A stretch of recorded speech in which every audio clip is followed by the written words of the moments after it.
Alright guys, I have teased about this, so I'm going to show it to you now.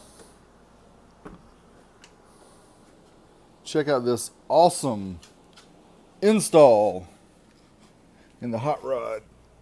Oh yes, we have got some Kraco tape deck going on with the fluorescent blueness. An Optimus CD player from 1989. We've got a Pyramid. Let's see if we can get a better light here. Pyramid EQ. Not sure what the number. 300 watts. And then a Kenwood EQ too, because you know one EQ is good, but two is better. And then down here under it, we have a Kenwood KAC 8070 amplifier, and a lot of wires that are disconnected. It does not work, but you know it's got to be sweet when we got a 6x9 free air sitting over here at the bottom. Oh yes. But I wanted to show you guys how this thing was put together, which kind of concerns me a little bit about how the rest of this hot rod is put together. But yeah, it's literally Velcro on the side of this holding it in, and I think it's not really holding it in. It looks like it is mounted to some sort of a metal panel, but yeah, I'm pulling this out because this looks like crap. So Velcro, Velcro, and Velcro. This side's the same way. Lots of Velcro. Looks like they did use, I'll move my light over here so you can see, did use some kind of a bracket here going up.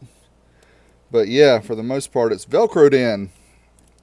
Feels pretty sturdy actually, but I'm going to take all this out because obviously I'm not using this.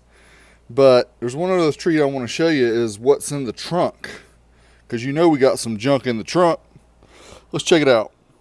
Alright, so here's the trunk of the hot rod. You can see the battery box there. And what is this hanging? When I saw the pictures, I thought it might have been like a free air sub. You know, just kind of leaning up against the rear there. But no, it's actually acoustic bass pump 328. This has got two 8-inch subs firing against each other, and they kind of port through the rear deck. It's actually a really cool piece, and I think this thing was like a couple hundred, maybe $300 back in the day. So that's pretty cool, but this is not. Sparkomatic something, I don't know, 6.5s or whatever. So those are coming out. That rear deck has got to come out too, because it looks like it's just particle or chipboard. So I'll have to redo that. The carpet back here in the trunk is not the best shape, but you know, that can easily be fixed. But I thought you guys would appreciate this. I will take it out and we'll take a closer look at it, see what it's all about. Alright, so here's a shot inside the car. You can see the two Sparkomatic, they look like possibly 6x9s, but yeah, they just literally laid a piece of fabric.